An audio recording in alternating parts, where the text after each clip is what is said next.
दोस्तों जिस धरती पर हम रहते हैं ना, ये धरती एक वर्ष में सूर्य का एक चक्कर पूरा करती है। वहीं इस धरती का रक्षा करने वाला जो ग्रह है, जिसे बृहस्पति ग्रह कहते हैं, वो बृहस्पति ग्रह सूर्य का एक चक्कर लगाने में 12 वर्ष लगता है।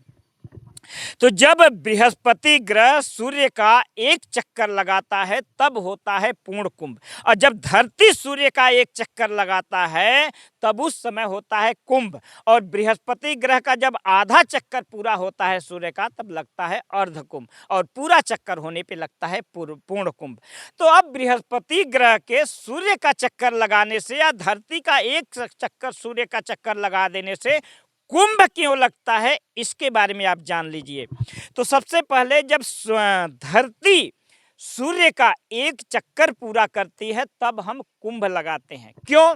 क्योंकि सूर्य है ऊर्जा का स्रोत। सूर्य से के ऊर्जा से ही धरती का संचालन होता है, और उस ऊर्जा को धन्यवाद देने के लिए, अपने अंदर ऊर्जा का संचार करने के लिए, जागृत करने के लिए, क्योंकि ये पूरी सृष्टि भी ऊर्जा से चल रही है और ये शरीर भी ऊर्जा से चल रहा है, ये विज्ञान का कहना है। और उस ऊर्जा को मतलब कि संचारित कर और अच्छे ढंग से संचार करने के लिए हम कुंभ के दौरान जब धरती सूर्य का एक चक्कर पूरा करती है तब हम धरती पर ऐसे स्थान का चयन करते हैं जहां अपने आंतरिक ऊर्जा को हम और गति दे सके और मजबूत कर सके। तो ऐसे में जो संगम का एरिया है वो वैज्ञानिक रूप से विज्ञान कहता है कि वो जगह आध्यात्मिक ऊर्जा को और विकसित करने के लिए, बल देने के लिए बहुत ही उपयोगी है। क्योंकि उस स्थान पे वहाँ ऑक्सीजन की मात्रा इतनी ज़्यादा है, वहाँ जल में, क्योंकि दो नदियों का जब जहाँ मिलन होता है वहाँ वायुमंडल से लेके जल तक ऑक्सीजन की मात्रा सबसे ज़्यादा होती है। आप नेट पर भी सर्च कर लेना।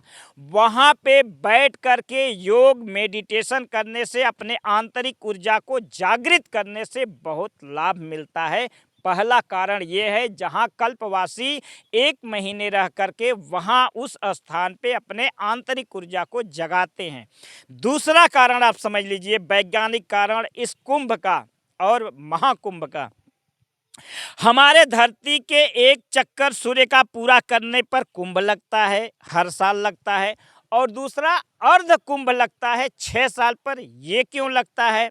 क्योंकि जिस प्रकार हमारी धरती सूर्य का चक्कर लगा रही है, उसी प्रकार बृहस्पति ग्रह, सौरमंडल में सभी ग्रह गतिमान है और बृहस्पति ग्रह का भी सूर्य का चक्कर लगा रहा है। तो जब बृहस्पति ग्रह सूर्य का एक चक्कर पूरा करता है तो उस समय होता है पूर्ण कुंभ, और बृहस्पति ग्रह के आधे चक्कर पूरा करने पे होता है अर्ध कुंभ। अब हम धरती के वासी बृहस्पति ग्रह के सूर्य का चक्कर आधा चक्कर करने पर अर्ध कुंभ मनाते हैं, और पूरा चक्कर लगाने पर पूर्ण कुंभ क्यों मनाते हैं, इसका भी कारण समझ लीजिए।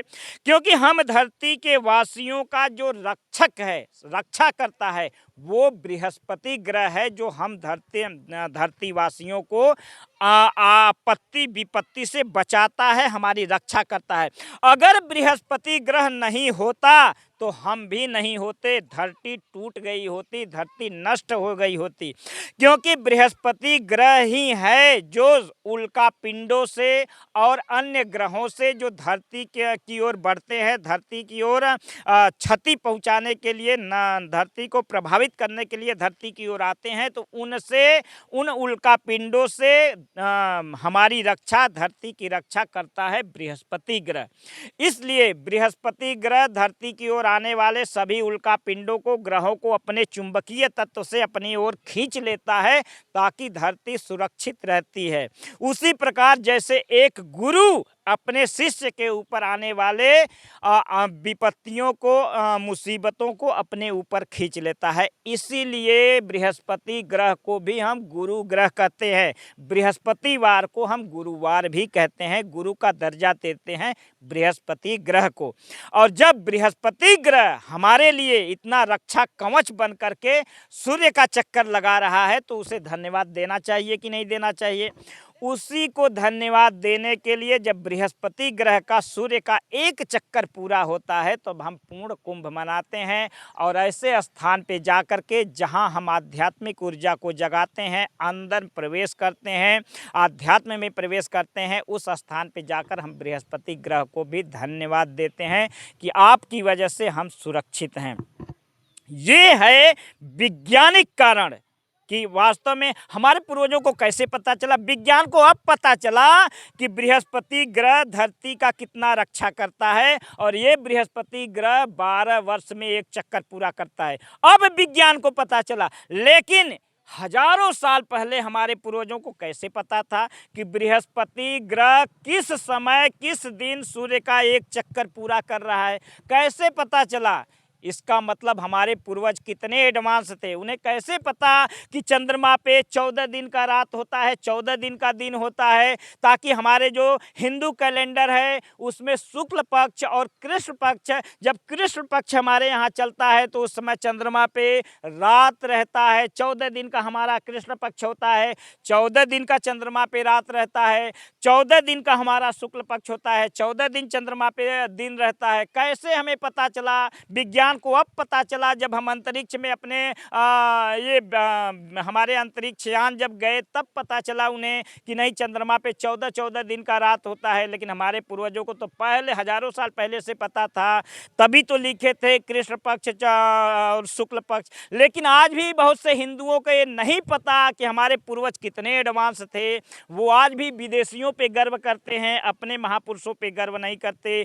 तो इसीलिए जो आज भी जो कुपड़ हैं, जो कुछ नेता हैं जो कुपड़ हैं, उन्हें कुछ भी नहीं पता, न धर्म के बारे में, न शास्त्र के बारे में, न तो ये विज्ञान के बारे में। अब विज्ञान भी धीरे धीरे हमारे महापुरुषों के इन खोज को मान रहा है। अब विज्ञान भी यह कह रहा है कि वेदों से विज्ञान निकला है, विज्ञान भी वेदों पे रिसर्च कर रहा है। लेकिन आज भी हमारे देश के कुछ ऐसे भी कुपड़ हैं जो हमारे तीर्थों पे, जो हमारे कुंभों पे, हमारे धर्मशास्त्रों पे सवाल खड़े करते रहते हैं और हमारे धर्म ग्रंथों का अपमान करते रहते हैं। आज विज्ञान भी हमारे धर्म ग्रंथों का सम्मान करना शुरू कर दिया है, लेकिन अभी हमारे देश के कुछ कुपड़ हैं जो हमारे धर्म ग्रंथों का, हमारे त्योहारों का अभी भी अपमान कर रहे हैं।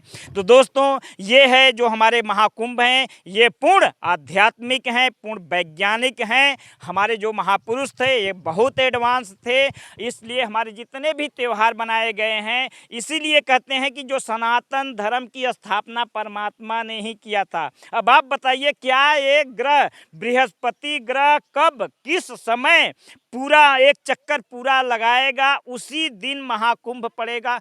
कौन ये आदमी बना सकता है? क्या आदमी बताएगा कि बृहस्पति ग्रह को कोई इंसान चला रहा है क्या? ये परमात्मा ही चला रहा है बृहस्पति ग्रह को। बृहस्पति ग्रह के एक चक्कर पूरा होने पर जो कुंभ लगता है, ये नियम बनाने वाला कोई इंसान नहीं है, ये परमात्मा द्वारा बनाया गया है। इसीलिए कहते हैं कि सनातन धर्म की स्थापना परमात्मा द्वारा किया गया है। जैसे हम अपने माता पिता, भाई बहन, ये सारे रिश्ते को निभाते हैं। ये रिश्ता बनाया कौन? माता के साथ हम कौन सा व्यवहार करेंगे, बहन के साथ हम कौन सा व्यवहार करेंगे? क्या जिस नज़रिए से हम अपने पत्नी को देखते हैं, क्या उस नज़रिए से हम दूसरी अपने घर में बहन को भी देख सकते हैं? नहीं।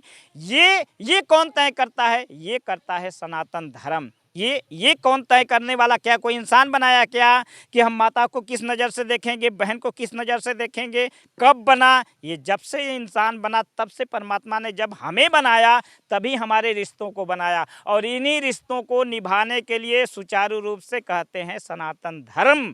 इसीलिए कहते हैं कि ये धर्म परमात्मा ने ही बनाया। जितनी आप गहराई में जाओगे आपको भी समझ में आ जाएगा कि ये जो बनाए गए सारे सनातन धर्म के नियम हैं, ये परमात्मा द्वारा बनाए गए हैं। इसलिए गर्व करो और इन कुपड़ों के चक्कर में मत पड़ो, इन्हें कुछ भी पता नहीं होता। जय मजदूर, जय किसान, जय जय हिंदुस्तान।